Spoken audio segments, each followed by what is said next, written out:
Okay, hi guys, welcome back to another review of my Gundam kit. Alright, so I'll be touching on this HAZEL custom today, and I did do some custom on it, so let's take a look at it then.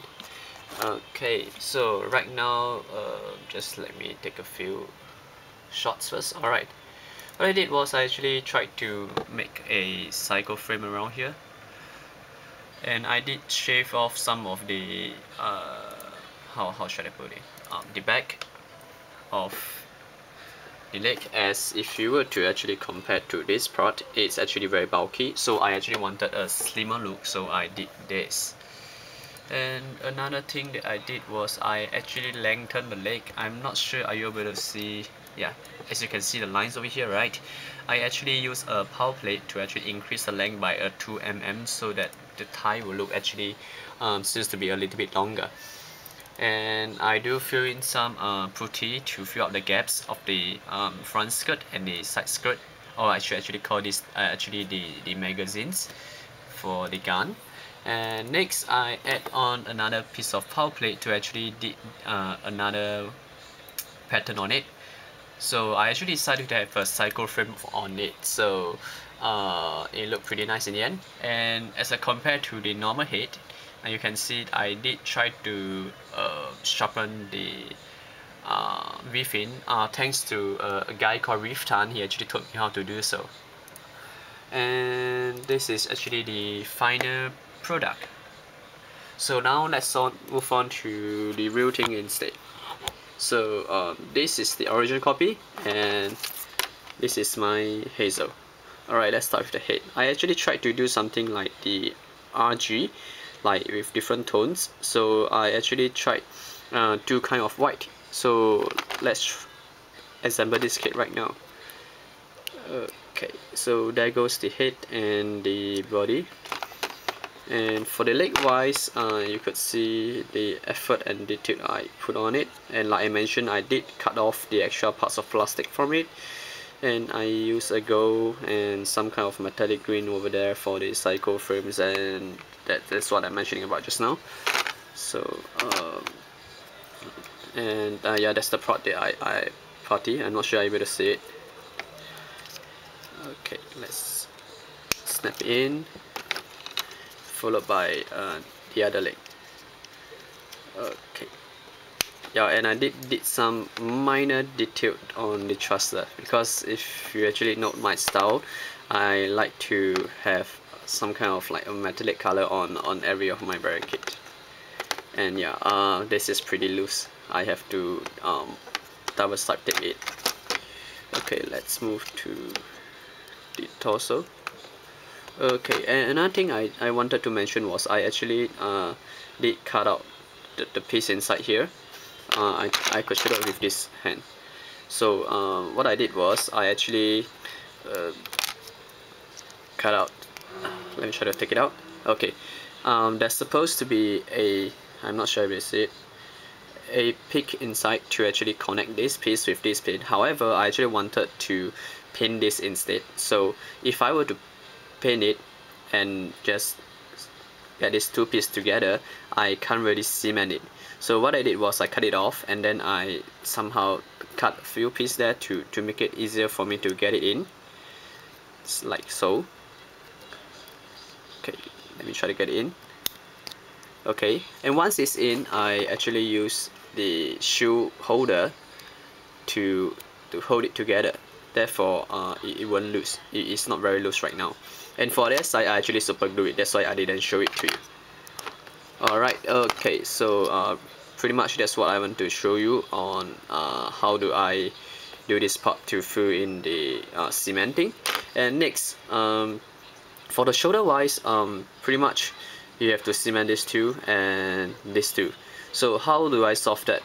I actually do a slot on it, and then what I can do, I just pretty much just slot it in, and there you go. That's the arm. And regarding the shoulder wise, how do I do it? It's I actually shove off part of the clips into this shape, and for the shoulder wise, I actually cut off this side.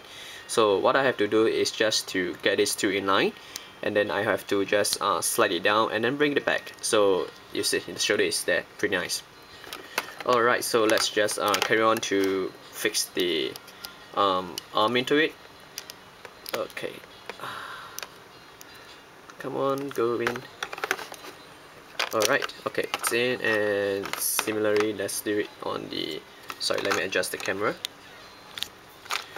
the other sides.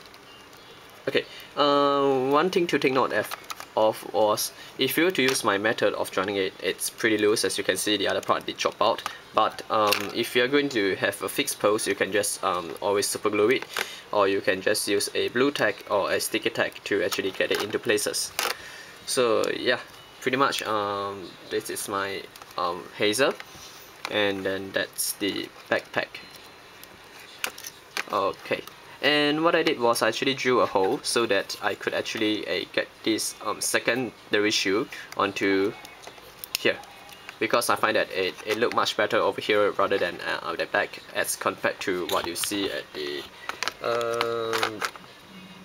okay, I'm not sure do you see it in this box art, but never mind, it's in the box art.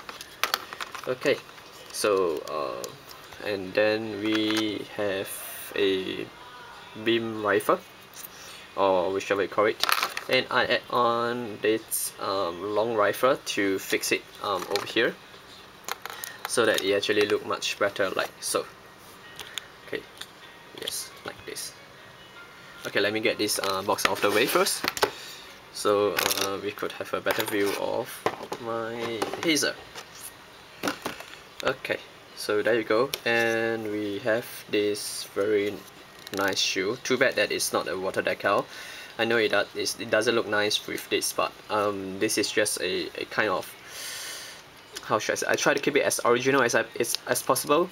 So do give me some feedback on how do you find this kit, because seriously speaking, this is my very second custom I tried. For the very first one was my group, my Zaku, SD Zaku, which is actually I consider as a kit badge. However, for this kit, I tried to be as original as possible, so I did not really kit badge a lot of stuff for it. Oh, it just fell. Okay, so yeah, so tell me how you find this kit fair, because what I did was I tried to make it like an RG also, like I mentioned. So I will briefly turn this kit around. Do you let me know how do you find my work, as I hope I could improve, or just let me know what's your opinion on it. I know that my flat coat is a little bit overdone, because I could see parts like the shoulders, you can see the color actually fade out. I shouldn't say fade, it become froze. Yep.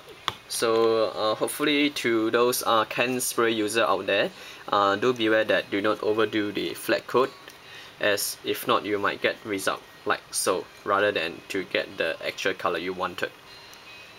So let's move on with the paint I use for this kit. Starting off with the primer, I actually use this Mr. Surface Primer 1000 Grey. And next, for the white, I actually use I should consider myself as using a 3-tone. For the white, like this, like the shoe, the first level of white I use this Gaia number 31 Ultimate White, followed by the next shade, which is actually number 72 Neutral Grey 2, followed by the last shade of grey, which is actually 073 Neutral Grey 3. And as for the inner frame and the gun, or the weapons, I actually use the Gaia number 20 Gun Matter, and followed by the so-called Psycho frame. I actually use the Mr. Metallic color, Metal Yellow Green.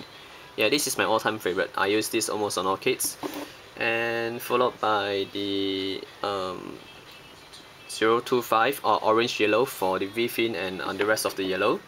And then for the red, I use, actually this is concealer, I don't know how to pronounce that. I will just spell it SCARLET color. I think it's something like a orangey red or something.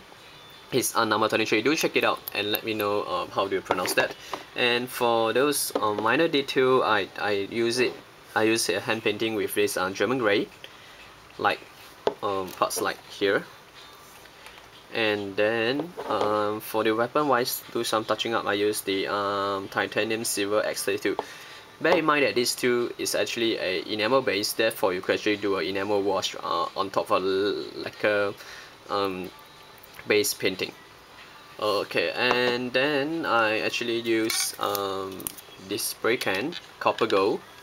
Okay, copper gold on parts like we could see this gold parts, and then these two.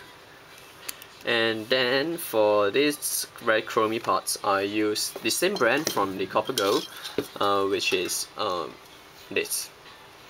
It's both of them are actually enamel paint, so at the same time, like I mentioned, you can do a reverse wash with it. It just depends on how you want to do it.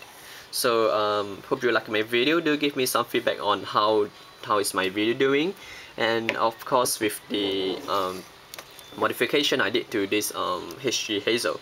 So I do appreciate that if you give me your advice. And then kindly take note that this is actually considered one of my very first airbrush kit, because there is a guy kind enough to spare me a airbrush to try on, but actually it's actually a very small airbrush, and a very small compressor, which is actually a fish tank type. So there is a limitation of what I can do with the compressor. And for those who are interested in knowing what kind of airbrush I use, I actually use the 1.3 nozzle head.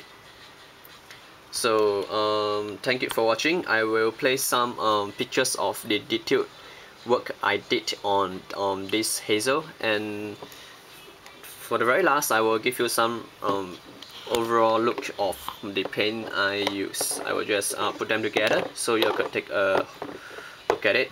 I think I couldn't fit in the paint, the spray cans in it.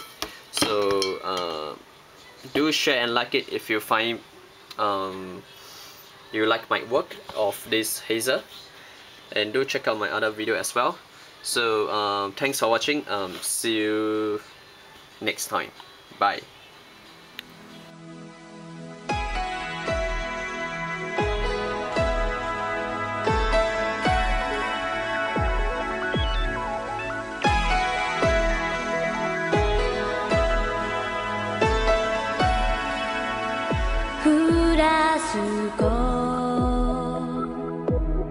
キラキラする